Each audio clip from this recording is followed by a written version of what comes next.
17, 18, 19, 10, 25 dari kelas C. Di sini saya ingin mengerjakan tipe yang diberikan. Kasus yang saya ambil adalah kasus penyakit diabetes. Di sini data yang saya ambil dari Kaggle.com dataset. Di sini datanya ada exact HCT BMI West Circumfer Passboard, terus ada HD A1C board Pareson board. Ini ada kolesterol total, terus ada sek juga, terus dari tujuannya adalah untuk memprediksi apakah seseorang pasien memiliki diabetes atau tidak berdasarkan data medis yang tersedia.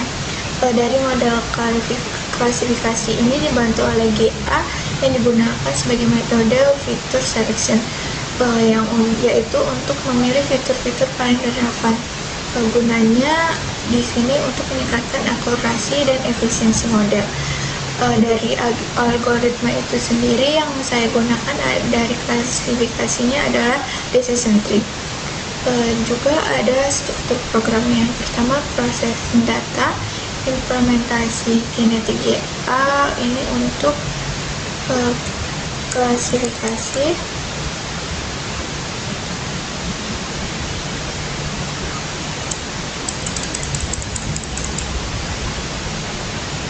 Terus ada pembuatan dan visualisasi model. Yang keempat itu visualisasi hasil dan proses, minimal konvergensi GA dan hasil akhir. Yang terakhir itu kesimpulan atau analisis singkat dari hasil percobaan. Tadi kan datasetnya ada usia, ada hypertenesis, ada head vision, BMI, HbA1c, terus ada blood glucose, smoking house, gender. Targetnya itu diabetes. Terus metode algoritmanya itu algoritma digunakan melakukan seleksi fitur otomatis dengan cara mengkodekan setiap fitur sebagai gen dalam kondisi kromosom. Jika 0 tidak digunakan, kalau dia 1 malah sama dengan digunakan. Menggunakan akurasi model klasifikasi sebagai fitur fitness. Menerapkan mekanisme evaluasi, seleksi, crossover, dan mutasi. Memiliki kombinasi fitur terbaik yang memberikan performa klasifikasi tertinggi. Terus algoritma klasifikasi itu utama yang digunakan adalah decision tree, pohon keputusan. Pohon keputusan itu dipilih karena mampu menangani data kategorikal dan numerik, mudah diinterpretasikan, menghasilkan aturan klasifikasi yang jelas.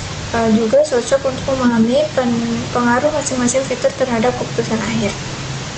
Terus alur program processing data itu membersihkan dan menyimpan data, encoding fitur kategorikal seperti genre dan history menjadi numerik, normalisasi data untuk kestabilan model. Terus implementasi GA, inisiasi populasi seperti subset, fitur acak, evaluasi performa tiap individu dengan model decision tree, seleksi, crossover, mutasi, simpan individu terbaik dan tiap generasi. Terus ada training dan evaluasi model, membagi data menjadi data latin dan data uji, membagi decision tree dengan fitur hasil seleksi GA. Terus evaluasi menggunakan akurasi precision record F1 score dan convolution matrix. Visualisasinya grafik konvergensi GA menunjukkan perkembangan fitness per generasi. Terus convolutional matrix hasil klasifikasi akhir. Visual penting, fitur terpilih itu opsional.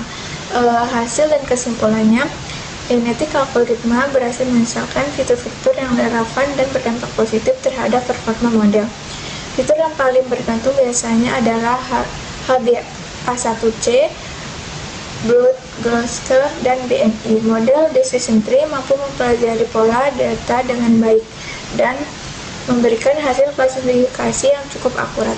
Penggunaan GH menghasilkan model lebih sederhana, lebih cepat dan dalam pelatihan dan tetap memiliki performa yang kompetitif. Dengan visual decision tree bisa memahami bagaimana keputusan yang kita buat berdasarkan fitur-fitur penting. Terus di sini ada codingnya. Di sini ada import numpy SNP ini untuk operasi array dan matematika. Terus ada import pandas SPD ini untuk manipulasi data format. Terus ada import matlab plot SPLT ini untuk visual grafik. Terus yang import SharePoint ASN ini untuk visual map. Yang import random ini untuk keperluan randomisasi seperti genetic algorithm. Terus kode ini data DDN-CSV ini membaca dataset yang kita masukkan itu data diabetes. Terus di sini ada print info data, ini menampilkan informasi kolom dan tipe data. Terus ada print contoh, ini menampilkan 5 baris pertama. Di sini ada print check missing value untuk mengecek jumlah nilai kosong pada setiap baris. Di sini seperti ini tampilan outputnya.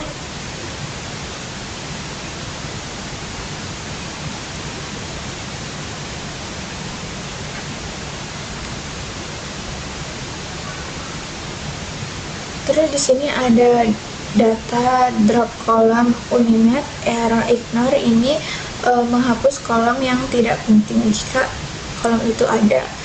Terus di sini ada label encoders, ini gunanya kodenya untuk di dictionary untuk menjumlah label encoder di tiap kolom.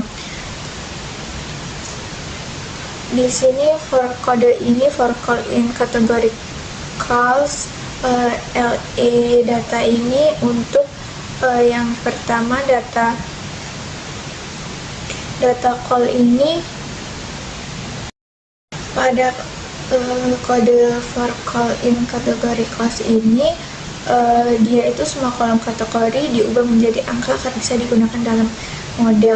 Terus label encoders ini dia digunakan untuk setiap kolom hasil disimpan agar bisa dibalik. Terus drop ini kolom HB ini semua kolom kecuali kode ini buat semua kolom kecuali target. Terus kode ini juga targetnya itu 1 jika HbA1c itu lebih besar sama dengan 0 titik positif dari diabetes.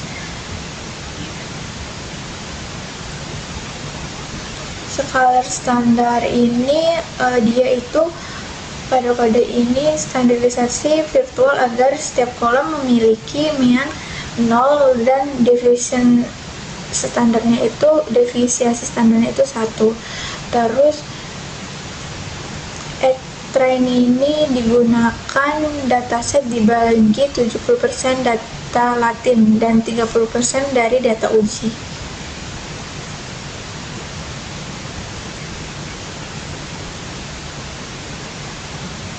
Terus di sini ada baseline decision pada kode ini itu dia membuat dan melatih model awal tanpa optimasi fitur, digunakan sebagai perbandingan untuk model setelah optimasi. Terus dia itu ngeprint di sini evaluasi model dengan akurasi precision recall F1 score dengan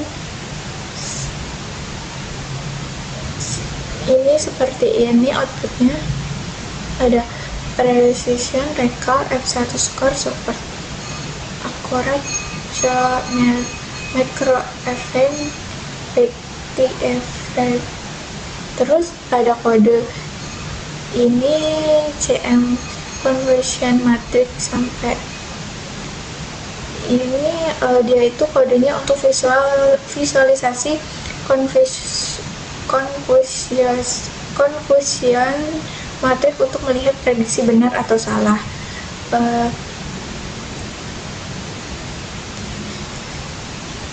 Di sini ada seperti ini outputnya. Terus ada kode depth evaluation, ini dia untuk fungsi ini mengukur performa akurasi dari individu atau temuan. Terus cross validation-nya itu 5 volt digunakan untuk stabilitas hasil. Depth mutation ini proses mutasi membalik bit ke 0 atau ke 1 dengan probabilitas tertentu. Terus depth crossover ini menggabungkan dua orang menjadi dua anak baru. Terus pada depth select population ini dia tuh menyeleksi mengambil individu terbaik dari individu terpilih secara acak, terus kemudian diseleksi. Terus ini kodenya, ini generationnya, terus ada base score. Terus ada end fitur ini, dia ini kodenya pada kode ini penjelasannya setiap individu adalah array biner, misal 1, 0, dan seterusnya. Pilih fitur 0 untuk buang fitur. Terus ada for again, di sini pada kode ini membuat evaluasi populasi tiap generasi dan simpanan skor terbaik. Terus new population, di sini proses crossover, mutasi, dan regenerasi populasi dilakukan hingga jumlah generasi terpenuhi. Dan ini tadi outputnya seperti ini.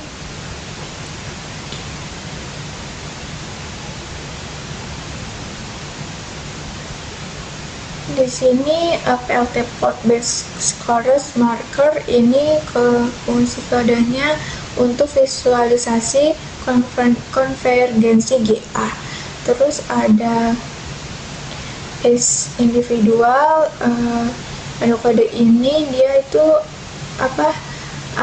mengambil individu terbaik setelah generasi terakhir. Terus ditentukan fitur-fitur yang dipilih seperti bit 1 atau 0. Seperti ini outputnya. Terus pada kode extensal ini dia model baru membuat model baru berdasarkan hasil fitur seleksi dari GA.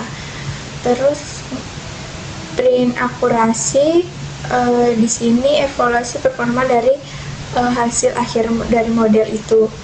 Terus CM-cell function matrix, Y-test, dan Y-pretzel ini menampilkan confusion matrix model dengan fitur terpilih. Terus ada plot tree,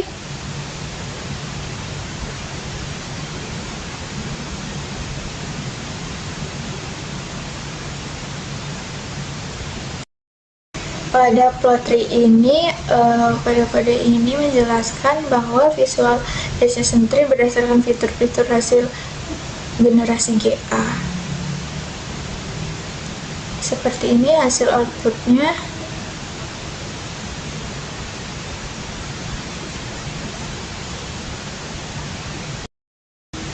Sekian penjelasan yang dapat saya sampaikan. Saya akhiri. Wassalamualaikum warahmatullahi wabarakatuh.